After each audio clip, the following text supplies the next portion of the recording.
మీ దగ్గర నుంచి రావడం ఈ సూపర్ హ్యాపీ. ఎస్ అండి, ఇప్పుడు మరొక ప్రొడ్యూసర్ శ్రీకాంత్ గారిని మాట్లాడవలసిందిగా రిక్వెస్ట్ చేస్తున్నాం.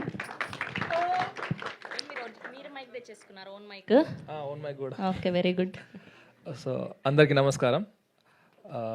నాకు చాలా హ్యాపీ అనిపిస్తుంది.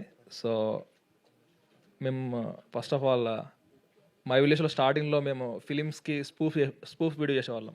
ఎట్లా అంటే బాహుబలి స్పూఫ్, బర్రెబలి అని. ఈవెన్ నేను పెళ్లి చూపులు మూవీకి కూడా నేను ఒక స్పూఫ్ వీడియో చేసిన, బట్ అది ప్రైవేట్లో ఉంది. యాక్చువల్గా ఆ వీడియోకి పర్మిషన్ అడుగుంటే మద్రాసు గారిని ఒక మ్యూజిక్ యూజ్ చేసుకున్నా ఇంకా. సో అట్లా మేమైతే ఫిలిం మేకింగ్ ఎట్లా నేర్చుకున్నామంటే, ఏదైతే వీడియోస్ ఉంటాయి కదా ఫిలిమ్స్లో, ఎగ్జాక్ట్ ఫ్రేమ్ని మా డిఎస్ఎల్ఆర్ కెమెరాస్ పెట్టి అట్లే ఫ్రేమ్ వస్తుందా లేదా అట్లా చూసుకుంటూ మేము మై విలేజ్ జర్నీ స్టార్ట్ చేసినాం అన్నట్టు. సో స్పూఫ్ వీడియోస్ కాకుండా మెల్లమెల్లగా ఒరిజినల్ వీడియోస్ చేసుకుంటూ వచ్చేసి ఫస్ట్ టైం అండ్ ఒక బిగ్ ప్లాట్ఫామ్ G5లో అయితే ఇట్లా OTT సిరీస్తో అయితే ముందుకు వస్తున్నాం. సో నేను చెప్పేది ఏంటంటే, ఇది just a beginning step.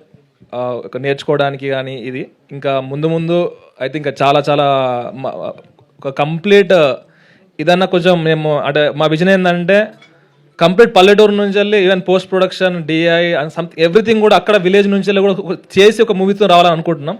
So అది ముందు జరుగుతుంది. సో ముందైతే ఈ సిరీస్ ద్వారా అయితే ఇవన్నీ చాలా విషయాలు అయితే నేర్చుకున్నాం. సో G5కి అయితే thank you so much. And ఇంకా నాకేం చెప్పిన అర్థమైతే లేదు. So thank you everyone.